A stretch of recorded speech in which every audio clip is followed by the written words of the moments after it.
বিশ্বনবী ফাতেমারে বললেন, ফাতেমা, আলী কোথায়?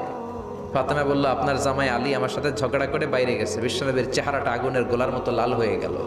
বিশ্বনবী ডেকে বললেন, ফাতেমা, তুমি বিশ্বনবীর মেয়ে হতে পারো, কিন্তু আলী তোমার স্বামী। আলী যদি তোমার উপর নাখোশ থাকে, জান্নাতের দরজা তোমার জন্য খুলবে না। কোথায় গেছে আলী, কোথায়? বললেন যে মসজিদে নববীতে গেছে। বিশ্বনবী যে দেখলেন বালির উপরে আলী শুয়ে আছে। বিশ্বনবী মজা করে ডাক দিলেন, ইয়া আবা তোরাব, মানে হে বালির বাবা আলী, ওঠো। এখন আলী ওঠে না, রাগ করে আস।